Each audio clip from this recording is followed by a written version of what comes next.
Welcome to the Online Digital Marketing Podcast. We'll be discussing marketing strategies, trends, and tips that will help your business succeed in the digital age. Every episode, we'll be interviewing industry professionals and providing valuable insights on how to leverage digital tools for maximum engagement and ROI. Don't forget to subscribe so you can stay up to date on the latest trends in online marketing.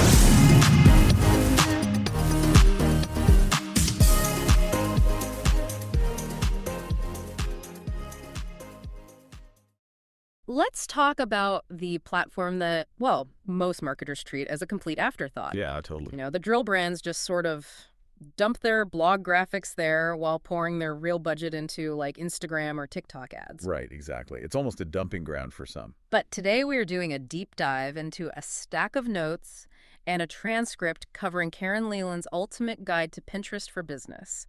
And we're making the case that this platform is actually a massively underutilized secret weapon. It really is. Okay, let's unpack this, because if you are still looking at this purely as a digital bulletin board for, I don't know, recipes and wedding mood boards, you are completely missing the underlying mechanics of how it actually works. Yeah, the fundamental mistake is treating it like a traditional social network. Yeah. Because under the hood, it is actually a visual search engine. Right. And recognizing that distinction, it completely changes how you understand the psychology of the user.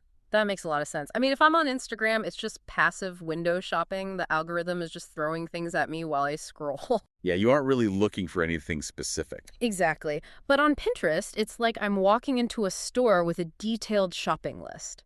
The algorithm isn't just guessing my move, it's actively matching my specific queries and visual preferences. Well, what's fascinating here is how the sources define that exact behavior.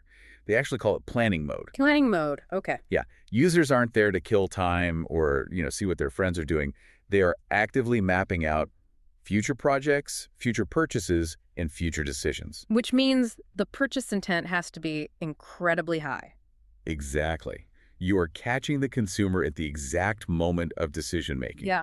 I mean, historically, this platform actually drove more referral traffic than YouTube, LinkedIn, and Google Plus combined. Wait, really? Combined? Yeah, combined. It's wild. Wow. And because they are in that high-intent planning mode, they are basically systematically categorizing their desires out in the open. Right. They're showing you exactly what they want. Exactly. Like, if I'm saving a specific style of mid-century modern lamp, I'm probably also saving certain types of rugs or paint colors.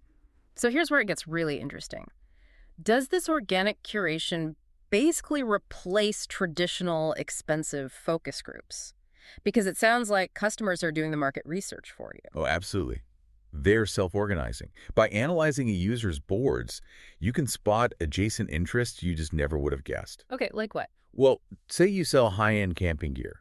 You might look at the boards where people save your tents and notice those same users are like heavily pinning artisanal coffee brewing equipment. Oh, wow. I see. Yeah, suddenly you've discovered this highly specific, profitable cross-demographic, the gourmet camper. The gourmet camper, I love that. And you didn't even have to survey them. Nope. The data trail just handed you a brand new target audience. So the data is right there for the taking, provided you can actually get them to pin your content. Right, which is the tricky part.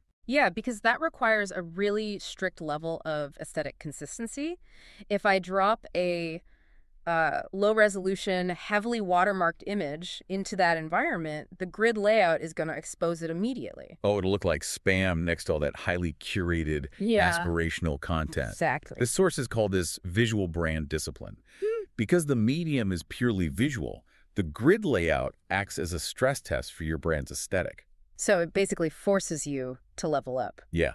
If your website imagery clashes with your physical packaging or your typography is just all over the place, the platform will highlight that immediately. Fixing your boards there forces coherence across your entire visual ecosystem. I do have to push back on the source material here, though. Okay, look here. Well, Karen Leland wrote this guide back in 2013. Yeah. And in digital marketing years, that is practically the Stone Age. Fair point, yeah.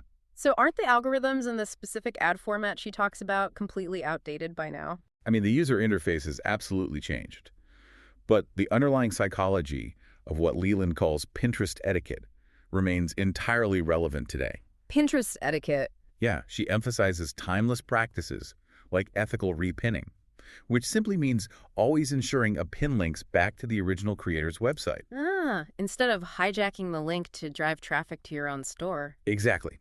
It's about respecting copyright and prioritizing genuine community building over just aggressive broadcasting. So being a good community member. Right. That strategy builds trust and visual integrity, which honestly outlasts any algorithmic update. So what does this all mean for you listening? Whether you are an entrepreneur trying to find your audience or just someone insanely curious about digital behavior, this ecosystem is a masterclass in visual storytelling and intentional audience engagement. It really is. It goes way beyond a digital recipe box.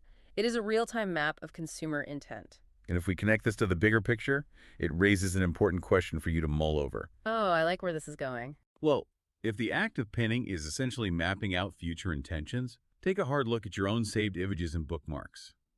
What do they predict about where your life is heading in the next 5 years? Ready to take your online business to the next level?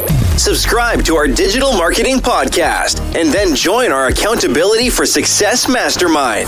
With expert advice from industry leaders, you'll gain knowledge and insights that will help you succeed in today's digital marketing world. From social media strategies to search engine optimization, we have all the tools you need. Learn from successful entrepreneurs and take control of your online success. Join the Accountability for Success Mastermind now at bit.ly/AFSM podcast.